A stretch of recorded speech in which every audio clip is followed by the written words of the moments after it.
Assalamualaikum warahmatullahi wabarakatuh. Selamat datang teman-teman di Himaxion Podcast. Ya, pada hari ini kita akan masuk ke obrolan yang bertema langkah prestasi dari kampus menuju inspirasi. Pada podcast kali ini kita kedatangan salah satu mahasiswa yang telah banyak meraih prestasi dan penghargaan di bidang akademik maupun di non-akademik. Boleh say hi dulu ke kamera, Kak? Halo. Oke, mungkin boleh langsung kita perkenalan diri dulu, Kak. Oke, boleh. Jadi perkenalkan, saya Rahmat Hidayat, biasa dipanggil Rahmat. Saya mahasiswa S1 Akuntansi di Universitas Sadulako. Sekarang saya di semester 5, angkatan 2023. Oke ya. Oke, ya, dan juga Kak Rahmat ini merupakan salah satu penerima beasiswa di Jarum Plus. Dan saya dengar juga beasiswa ini cukup sulit ya mendapatkannya, Kak. Alhamdulillah. Jadi di Universitas Sadulako itu cuma 2 orang yang keterima setiap tahunnya. Jadi alhamdulillah diberikan rezeki sama Allah Subhanahu wa taala. Dan untuk keseluruhan yang daftar secara nasional itu ada puluhan ribu, tapi yang diterima cuma 500 per tahun. Jadi cuma 1% yang diterima per tahun. Iya. Itu diseleksi itu, Kak, untuk penerimaan. Jadi untuk seleksinya itu ada beberapa tahap. Pertama, seleksi berkas terkait perkenalan diri, data diri kita, prestasi apa saja yang telah kita lakukan. Terus juga ada apa saja pengalaman organisasi kita, dan banyak esai juga di situ, ada seleksi berkas. Setelah seleksi berkas, kita lanjut ke seleksi kuis. Di kuis ini ada ribuan soal. Jadi soal itu selama 2 jam kita akan mengerjakan soal, mulai dari matematika, soal psikologi, dan banyak. Ini dikerjakan dalam waktu 2 jam dan ada ribuan soal. Terus yang ketiga ada tahap wawancara. Nah, di sini kita wawancara dengan psikolog. Kita akan dinilai apakah kita benar-benar layak untuk mendapatkan beasiswa Jarum. Oh iya. Ya, Ada 3 tahap ya. 3 tahap. Oke.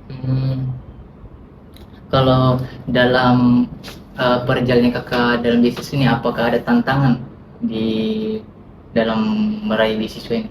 Oke. Untuk tantangan itu sebenarnya saya dari semester 1 itu tidak mendapatkan beasiswa. Kenapa? Karena orang tua aku itu PNS. Dan seperti yang kita ketahui bersama bahwa syarat beasiswa biasanya adalah dari latar belakang yang kurang mampu. Sedangkan saya sebenarnya kurang mampu. Tapi karena orang tua aku PNS, itu sangat memberatkan saya. Biasanya sudah gagal duluan di tahap berkas. Nah, tetapi dari semester 1 semester 2 saya sudah mulai mencari tahu apa sih beasiswa yang tidak melihat dari latar belakang kita, tapi melihat dari seberapa berprestasinya kita. Jadi saya tahu itu dari semester awal bahwa ada beasiswa Jarum di semester 4. Jadi beasiswa Jarum ini khusus mahasiswa semester 4. Nah, setelah saya tahu, saya mulai mempersiapkan diri. Apa sih syarat-syaratnya untuk mendaftar beasiswa tersebut? Misalnya IPK harus di atas 3,7. Jadi saya mulai mempersiapkan IPK aku tidak boleh rendah, dan juga mempunyai pengalaman organisasi. Saya masuk di berbagai organisasi, mempunyai pengalaman sosial. Itu mulai saya persiapkan dari semester awal.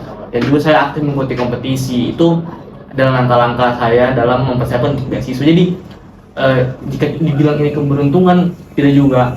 Karena di situ ada kerja kerasku dari semester 1 sebenarnya, dan saya merasa sangat bangga kepada diriku sendiri karena berhasil, dan juga karena dari Allah Subhanahu wa taala, dari Tuhan Yang Maha Esa.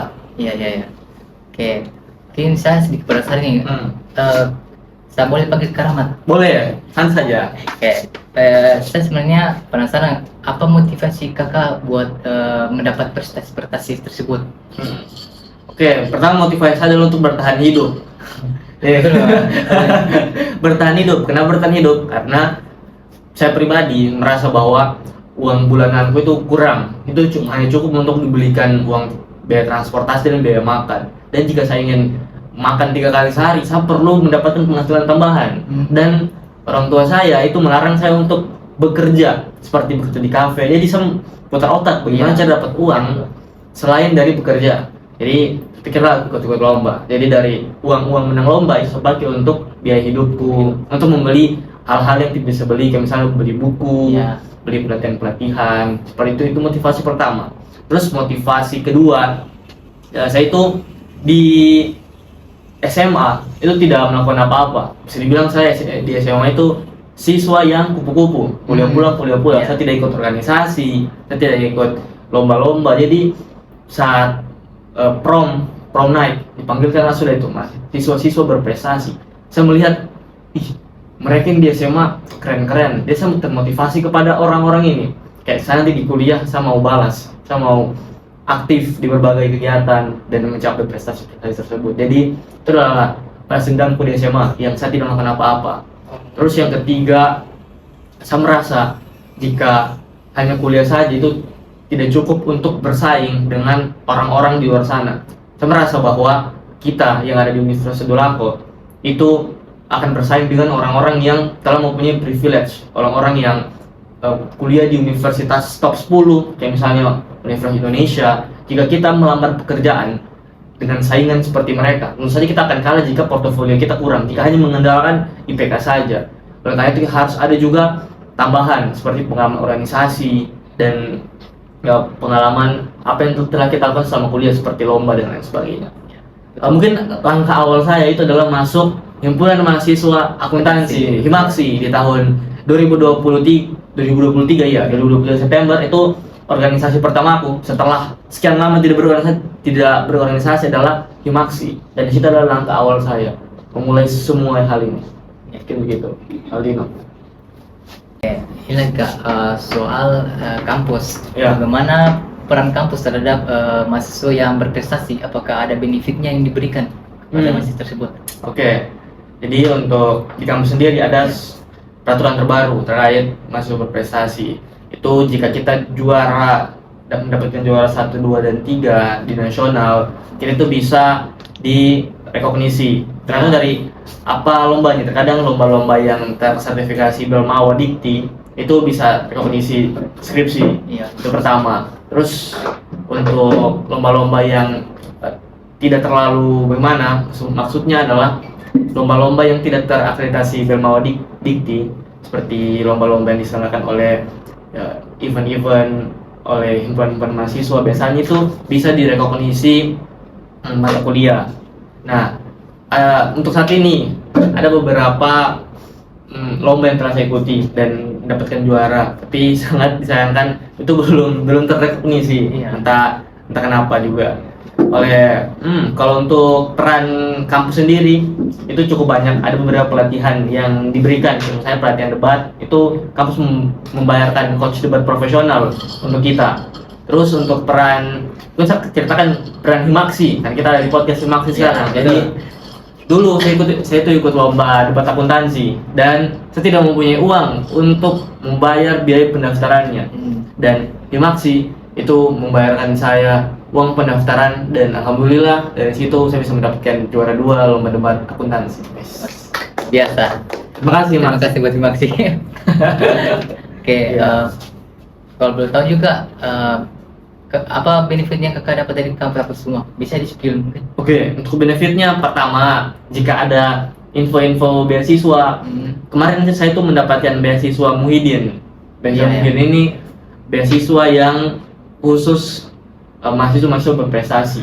Itu saya mendapatkannya, tetapi saya lepas. Kenapa? Karena setelah itu saya diterima di beasiswa Jarum, dan di beasiswa Jarum itu tidak bisa double beasiswa. Itu pertama. Jadi jika kita berprestasi, jika ada info-info terbaru dari kampus, kita itu akan mendapatkannya terlebih dahulu. Karena dosen-dosen itu pasti akan tahu, oh ini mahasiswa yang top priority untuk diberikan.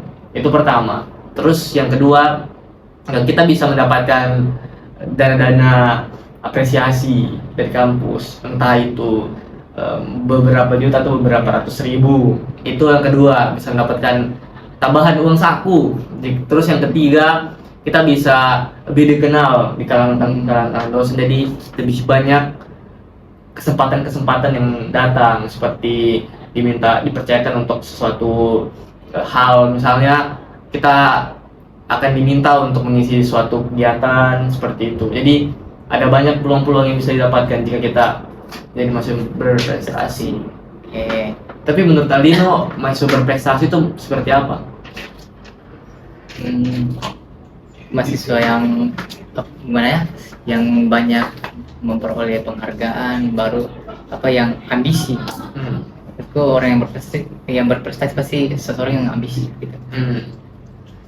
Menurutku mahasiswa berprestasi itu adalah mahasiswa yang selain dia akademik, tapi dia juga melakukan hal lain seperti misalnya teman-teman pengurus Himaksi itu adalah mahasiswa yang berprestasi. Kenapa? Menurutku menjalankan satu periode kepengurusan itu adalah sebuah prestasi, itu menjadi pembeda daripada mahasiswa biasanya. Itu termasuk prestasi. Dan menurutku prestasi itu tidak harus dinilai dari hasil saja. Terkadang keberanian kita untuk mengikuti sesuatu walaupun belum menang, jujur dari sekian banyak lomba yang saya ikuti itu lebih banyak gagalnya daripada berhasilnya. Dan ya, saya berani untuk memulai saja. Menurutku itu adalah bagian dari part of menjadi mahasiswa berprestasi ya. Jadi bukan dinilai dari hasil, tapi dinilai dari prosesnya. Betul. Mungkin bagus saja untuk podcast ini Kak. Iya. Sebelum kita tutup, mungkin Kakak ada pesan-kesan untuk penonton. Oke, jadi ini mungkin penontonnya adalah mahasiswa-mahasiswa FEB.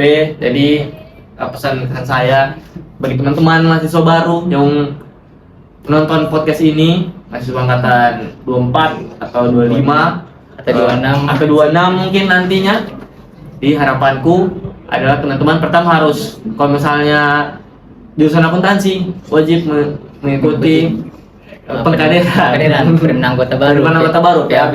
Karena disitulah langkah awal teman-teman untuk bisa berprestasi, karena di situ teman-teman akan mendapatkan lingkungan yang baru, yang suportif, dan itu akan berguna pada masa depan teman-teman. Terus itu yang kedua adalah berani mengambil kesempatan-kesempatan yang ada. Contohnya ada lomba akuntansi di UHO, ikut saja, tidak perlu menang, at least ikut saja. Di situ mental kita akan dilatih.